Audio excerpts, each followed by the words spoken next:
हम क्लास 11वीं में हम ये स्टडी करके आए हैं कि वेक्टर क्वांटिटी क्या होती है और स्केलर क्वांटिटी क्या होती है। तो एरिया कैसे क्वांटिटी है? एरिया स्केलर क्वांटिटी और वेक्टर क्वांटिटी। बताओ।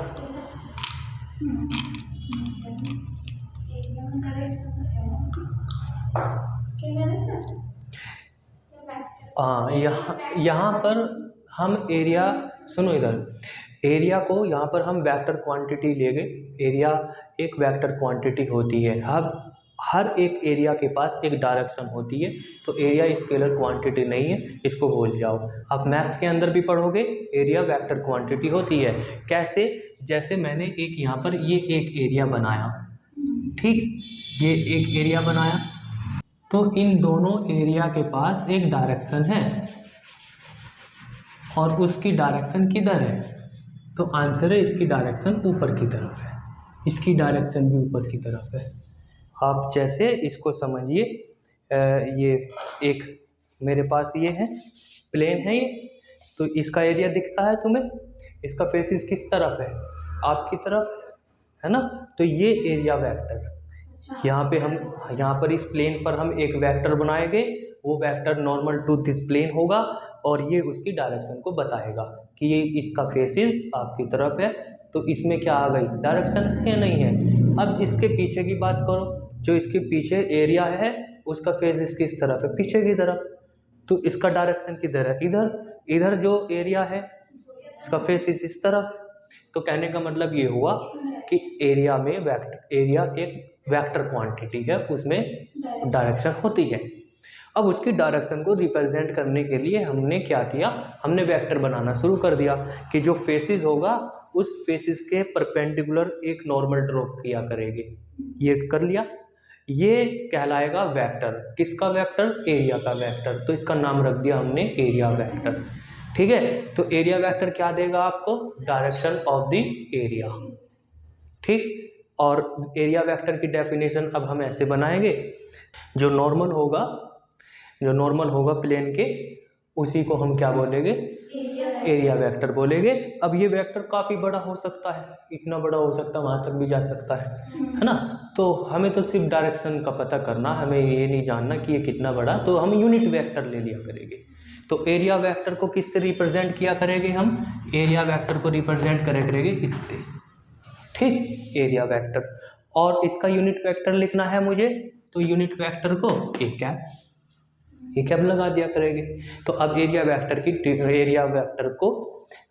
वेक्टर को डिफाइन करने की ज़रूरत है हमें कि क्या होता है एरिया वेक्टर। अब मान लीजिए इसमें तो ये हो गया, एरिया वेक्टर दिखाई दे रहा है आपको क्योंकि प्लेन बिल्कुल इकसार है।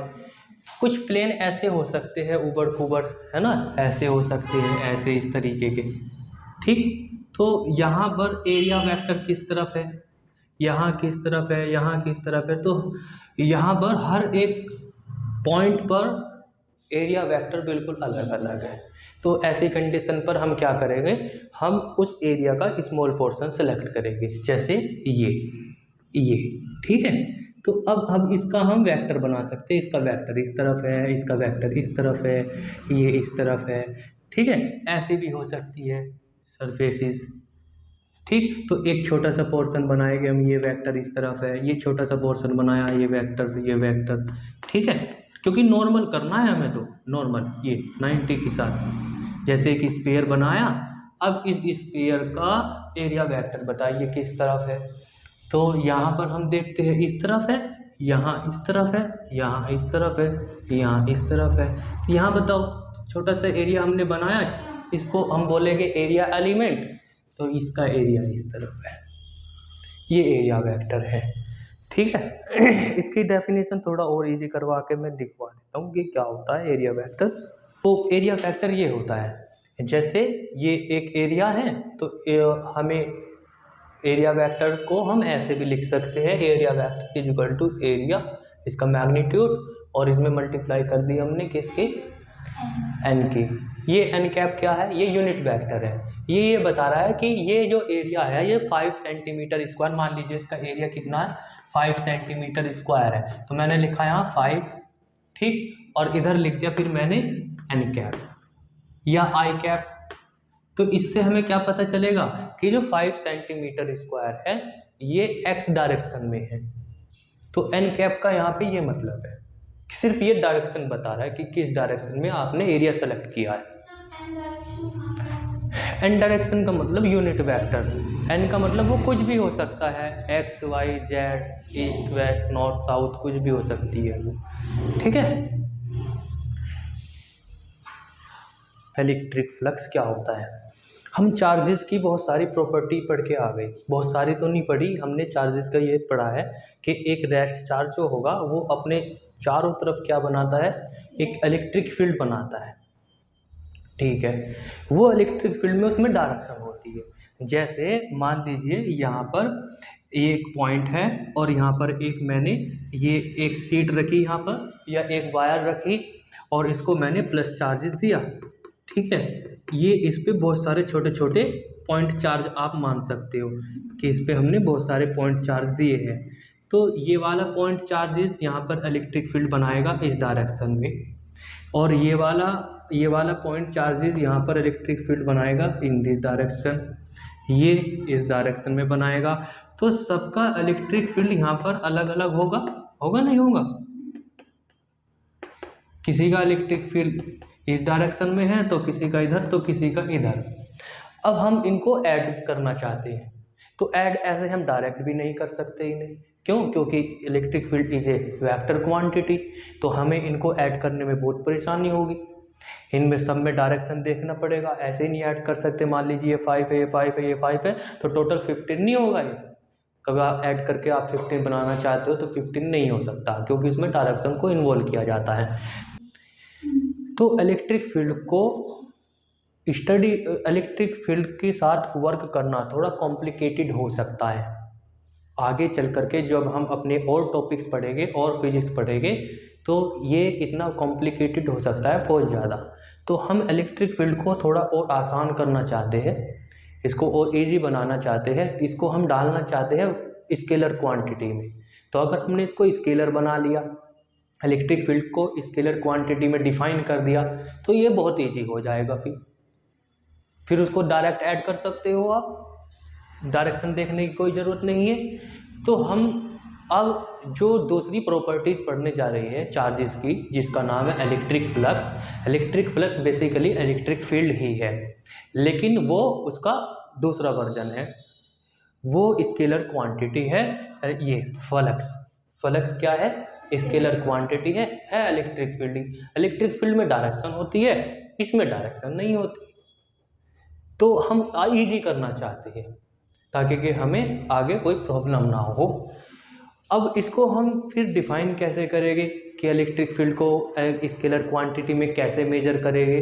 तो हमने ऐसे समझाया इसे कि देखो, मान लीजिए यहाँ पर इलेक्ट्रिक फील्ड है मौजूद, मान लीजिए वो इलेक्ट्रिक फील्ड इस डायरेक्शन में है, तो यहाँ से इलेक्ट्रिक फील्ड लाइन आ रही है, ऐसे ऐसे जा रही है, और यहाँ पर हमने एक प्लेन रखा इस तरीके से, ये इलेक्ट्रिक फील्ड यहाँ पर हमने एक प्लेन रखा, और इधर से आने वाली जो फील्ड लाइन है वो इसे ऐसे टच कर रही है, ऐसे टच कर रही है। कुछ इलेक्ट्रिक फील्ड इसके ऊपर चला गया, कुछ नीचे को चला गया, कुछ ऐसे चला गया, तो कुछ ऐसे चला गया, कुछ इससे लिंक हो गया।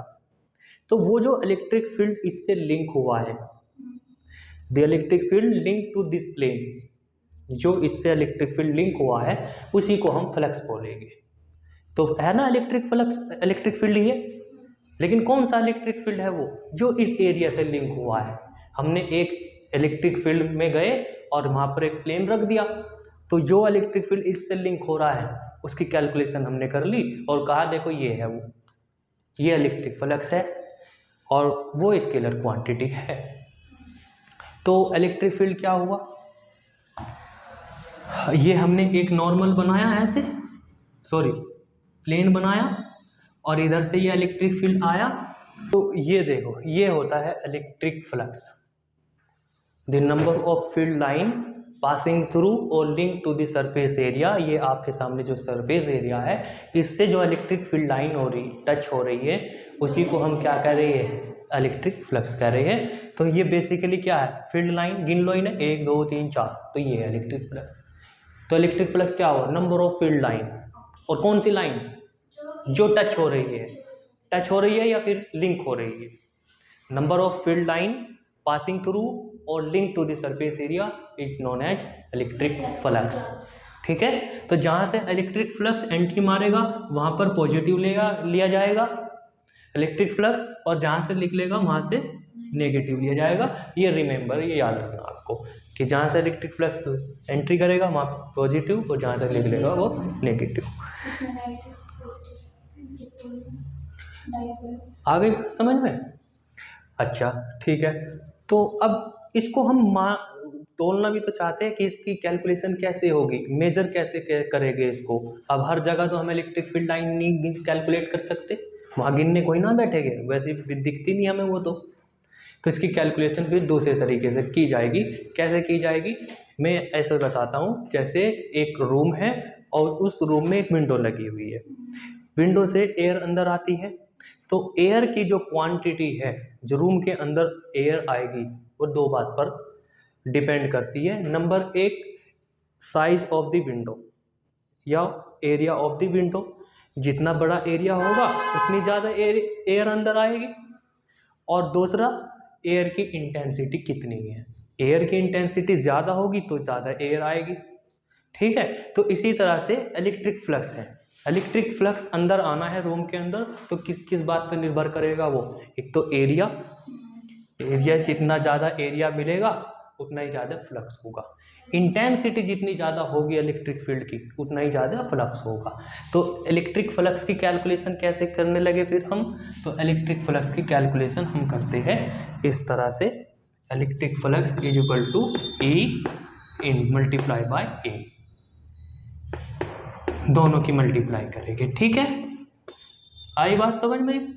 आगे चल के हम मैग्नेटिक फ्लक्स भी पढ़ेंगे, यहाँ पर हम इलेक्ट्रिक फ्लक्स पढ़ रहे हैं तो इसके पैरों में मैं E लिख देता हूँ यहाँ पे, E फॉर इलेक्ट्रिक फ्लक्स, और मैग्नेटिक फ्लक्स के लिए यहाँ पर B लगा दिया करेंगे, वो आगे हम स्टडी करेंगे। और ये डॉट प्रोडक्ट होता है, तो डॉट प्रोडक्ट होने की वजह से हम इसको कंप्लीट, इसका फॉर्मूला ऐसे लिखा जाएगा, E is equal to E A cos theta. Dot product है ये स्केलर क्वांटिटी है, ये स्केलर क्वांटिटी है, और ये वेक्टर, ये वेक्टर, तो दो वेक्टर का डॉट प्रोडक्ट किसके इक्वल होता है, E A cos थीटा। ठीक है, अब ये थीटा क्या है, थीटा एंगल है, कहाँ का एंगल,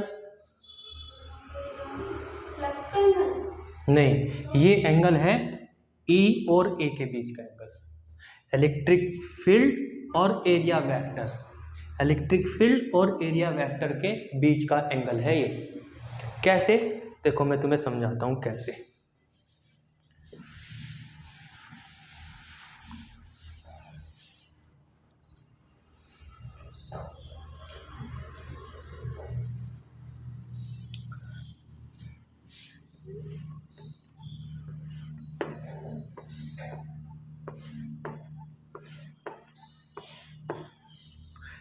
ये इलेक्ट्रिक फील्ड है, ठीक। अब मैंने क्या किया, इस इलेक्ट्रिक फील्ड में मैंने एक एरिया रख दिया ऐसे करके, ये एरिया, ठीक, ये एरिया रख दिया मैंने। अब इसका ये जो आपका एरिया है, ये जो आपने इसमें प्लेन रखा है ऐसे ले जा करके, ऐसे ये प्लेन रखा है, तो इसका एरिया वेक्टर किस तरफ है, इस तरफ, सामने की तरफ, और इलेक्ट्रिक फील्ड भी किस तरफ, इलेक्ट्रिक फील्ड भी सामने की तरफ। तो ये रहे आपके इलेक्ट्रिक फील्ड और यही रहा आपका एरिया वेक्टर। तो यहाँ का कौन है, ये थीटा, दोनों के बीच में अभी फिलहाल कितना एंगल है, 0 डिग्री, 0 डिग्री है। ठीक है, अब इस एरिया को मैं ऐसे टर्न भी तो कर सकता हूँ, तो जैसे मैं इसको टर्न करूँगा ऐसे, जैसे इसको टर्न्स करूँगा मैं, ये एरिया वेक्टर है और इससे ऐसे 20 इलेक्ट्रिक फील्ड लाइन टच हो रही है। अब मैंने इसे ऐसे कर दिया, अब जो 20 लाइन टच हो रही थी वो आधी ऐसे चली गई, कुछ ऐसे चली गई, ये इससे तो कोई टच ही नहीं हुआ। एक पेंच मान लीजिए इसे, तो इससे तो कोई टच ही नहीं हुआ। तो इलेक्ट्रिक फ्लक्स इस पे भी डिपेंड करता है, एंगल पे भी डिपेंड करता है ना। ये जो एंगल है, किन किन के बीच का एंगल है, ये area vector and electric field, electric field और एरिया वेक्टर के जो बीच का एंगल है अगर वो चेंज होता है तो इलेक्ट्रिक फ्लक्स भी चेंज हो जाता है। जैसे मैंने इसको ऐसे रोटेट कर दिया, ये पहले ऐसे था, ऐसे कर दिया मैंने, तो इलेक्ट्रिक फील्ड लाइन अब कम टच हो गई।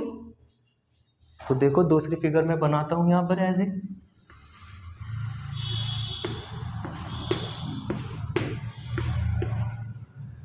ये इसको मैंने ऐसे टर्न कर दिया।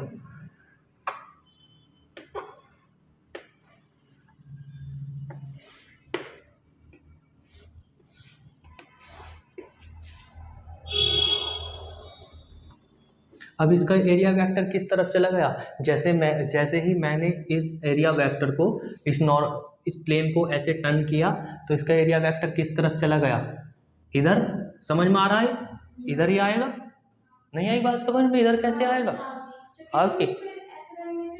हाँ ऐसे है ना, ये एरिया वेक्टर ऐसे है, ये ऐसे रोटेट करेंगे तो नीचे चला जाएगा, तो ये नीचे की तरफ आ गया, तो ये एरिया वेक्टर नीचे आ गया यहाँ पर, और इलेक्ट्रिक फील्ड तो उसी डायरेक्शन में है। ठीक, तो अब ये एरिया वेक्टर इस इलेक्ट्रिक फील्ड के साथ कुछ एंगल बना रहा है जिसको हम थीटा बोल रहे हैं। ये एरिया वेक्टर आप चाहे तो यहाँ बना सकते हो ऐसे करके, ऐसे, ये एरिया वेक्टर, ये एरिया वेक्टर, ये भी एरिया वेक्टर। ठीक है, अब पहले ये जो नॉर्मल था, ये नॉर्मल पहले ऐसे था, है ना, पहले ऐसे था ये, और आपने इसे टर्न करके यहाँ ले आए। अभी ये एरिया था, ये ए था, अभी भी ये ए ही है, इसकी लेंथ कोई ना बदलेगी मोड़ने से, अभी भी ये ए है।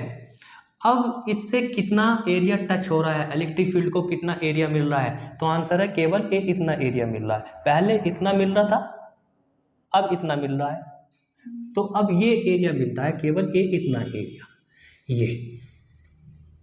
ये वाला एरिया है ना। अगर मैं ट्राइंगल बनाऊं, इसको ऐसे लाऊं, ऐसे नॉर्मल करके लाऊं, सीधा लेकर के आऊं, तो केवल इतना एरिया मिलता है, ये वाला,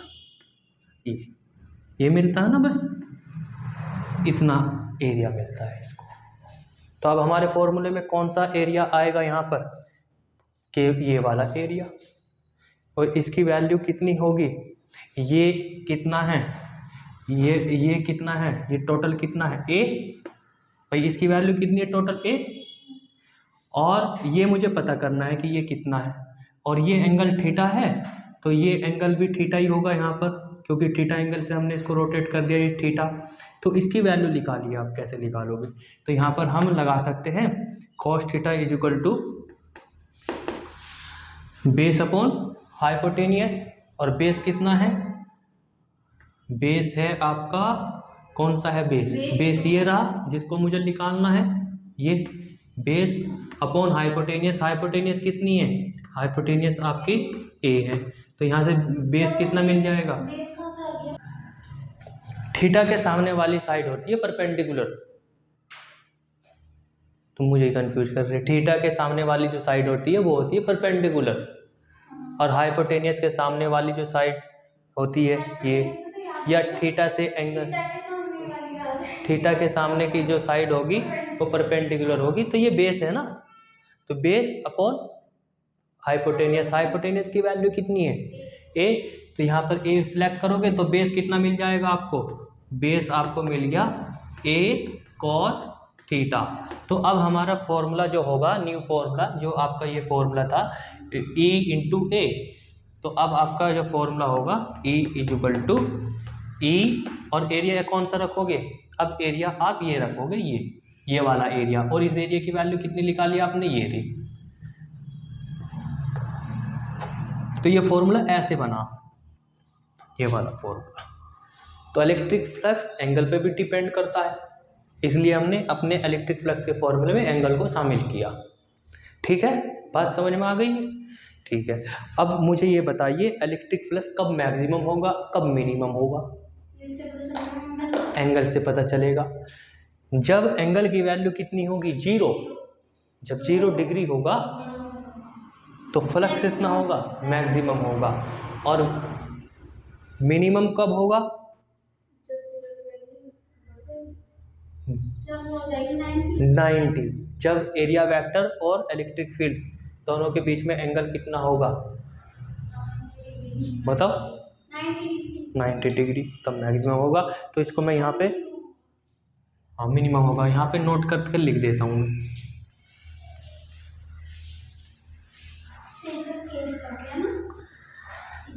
हाँ मिल जाएगा इसमें, रुक जाओ देखो। नंबर 1,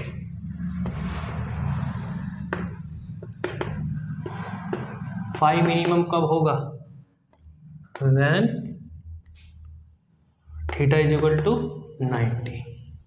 तो फ्लक्स आपका हो जाएगा 0 हो जाएगा ना।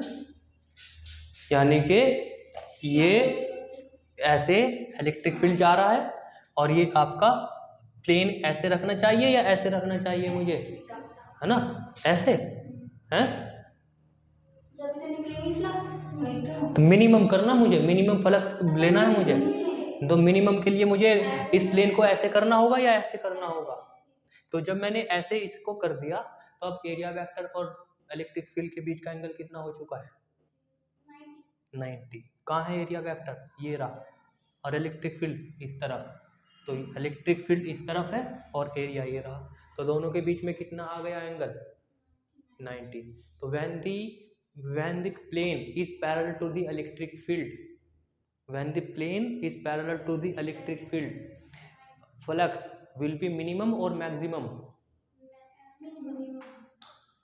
मिनिमम। तो इसको दो तरीके से बोला जा सकता है। देखो, when the angle between area vector and electric field vector is 90 degree, then flux will be minimum। और दूसरे शब्दों में कैसे कह सकते हैं इसे? when the plane is parallel to the electric field vector, ये इसी डायरेक्शन में पैरेलल हो गया तो अब भी मिनिमम।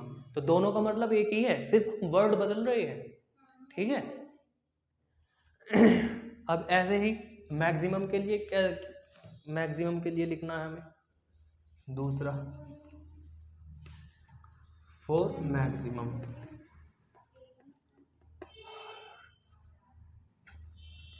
तो थीटा कितना होना चाहिए? 0 होने का मतलब ये हुआ कि when the plane is perpendicular to the electric field, ये इलेक्ट्रिक फील्ड ऐसे है और ये प्लेन ये है प्लेन, तो दोनों कैसे है? ये 90 डिग्री है एक दूसरे से, है ना।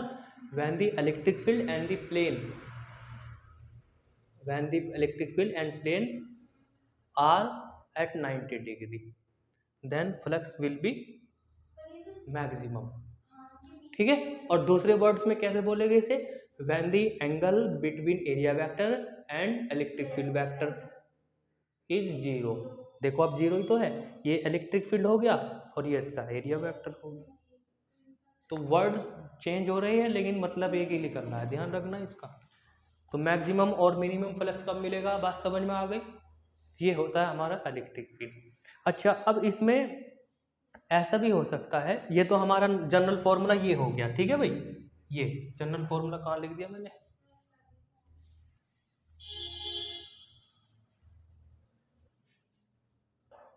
तो फ्लक्स का फॉर्मूला आपका ये हो गया, ये आपका जनरल फॉर्मूला रहेगा, E इंटू ए इंटू कॉस थीटा। थीटा यहाँ पर ध्यान रखना किस किस के बीच का एंगल है, इसके E और area vector and electric field vector, ठीक है। ऐसा हो गया, एरिया हमें मिल गया, ये प्लेन हो गया।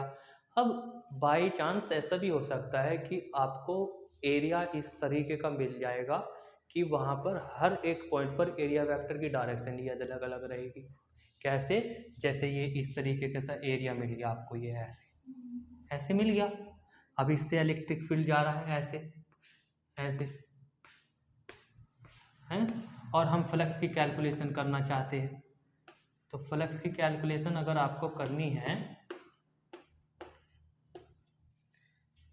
फ्लक्स की कैलकुलेशन करनी है तो अब बताओ यहाँ पर कौन सा एरिया वेक्टर लोगे आप? हर एक पॉइंट पर एंगल अलग अलग है, तो फिर हमें इंटीग्रल कैलकुलस यूज करनी पड़ेगी। इंटीग्रल कैलकुलस ये कहती है कि आप उसके छोटे छोटे पोर्शन बनाए। मैं इसको दोबारा से बनाता हूँ।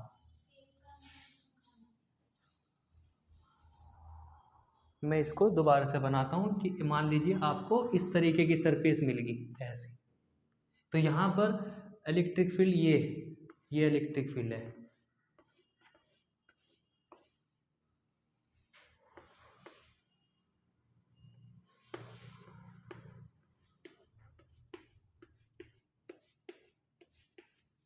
अब आप देख रहे हो यहाँ पर एरिया वेक्टर हर एक पॉइंट पर अलग अलग बनेगा इस वाली सरफेस पे। देखो पहले इधर देखो, यहाँ पर एरिया वेक्टर ऐसे बनेगा, यहाँ ऐसे बनेगा, यहाँ ऐसे बनेगा, है यहाँ ऐसे बनेगा, यहाँ ऐसे बनेगा, है ये इस तरीके से। तो हर एक पॉइंट पर एंगल अलग अलग है ना। तो फिर अब हमें इंटीग्रल कैलकुलस ये कहती है, डोंट वेरी, हम है ना इंटीग्रल कैलकुलस यूज करो। तो वो कहती है आप स्मॉल पोर्शन लो, छोटा सा एक पोर्शन लो, और वहाँ पर एक एरिया वेक्टर बनाओ आप, और ये इलेक्ट्रिक फील्ड जो भी है ये इलेक्ट्रिक फील्ड है। इंटीग्रल कैलकुलस ये कह रही है आप स्मॉल एरिया के लिए इलेक्ट्रिक फ्लक्स फाइंड कीजिए, ये छोटा सा एक एंगल बनाइए डी थीटा। तो हमने ये बनाया डी थीटा और फ्लक्स की कैलकुलेशन करने बैठ गए। यहाँ पे हमने मान लीजिए 5 1 मिलता है इस छोटे से एरिया से, 5 1 मिलता है हमें, वो मिलता है E into D A cos theta. फिर अगले वाले पोर्शन के लिए करो आप 5 2 निकालो आप, फिर यहाँ लिखेंगे हम E D A cos theta. फिर 5 3 निकालो, 5 3 मीन्स नेक्स्ट पोर्शन के लिए निकालो, उसको भी उतना ही बड़ा पोर्शन करना, यानी कि आपने अपनी सरफेस को छोटे छोटे पोर्शन में डिवाइड कर दिया और हर एक पोर्शन का फ्लक्स निकालते जा रहे हैं आप। तो 5 1 5 2 5 3 5 4 5 6 पूरे के पूरे सरफेस का आपने निकाल लिया ऐसे छोटे छोटे टुकड़ों में, है ना। फिर क्या करेंगे इनका, बिल्कुल सिंपल, ऐड कर दीजिए सबको, और सबको ऐड कर दोगे तो क्या मिल जाएगा, कंप्लीट फ्लक्स मिल जाएगा जो इस सरफेस से लिंक हो रहा है। और मैथ्स के अंदर ऐड करना ये कहलाता है इंटीग्रेशन, ठीक है। इंटीग्रेशन को सम करना बोलते हैं। तो अब हम क्या कर देंगे, इसका इंटीग्रेशन कर देंगे। तो यहाँ पर दूसरा फॉर्मूला, न्यू फॉर्मूला जो बनेगा हमारा फ्लक्स का, वो फॉर्मूला बनेगा भाई बच्चों, phi is equal to integration E into D A cos theta, ये हमारा फॉर्मूला रहेगा। और ये जो फॉर्मूला होगा ये किस सरफेस के लिए है, जब सरफेस उबड़ खुबड़ होगी, है ना। और कुछ बुक में आपको ए के प्लेस पे ऐसे लिखा हुआ मिलेगा, मैंने यहाँ पे ए लिख रहा हूँ, ए से समझा रहा हूँ मैं, इस एस से भी लिख लेते हैं, S for surface, A for area, words अलग है मतलब एक है, एरिया सरफेस दोनों का मतलब एक ही है।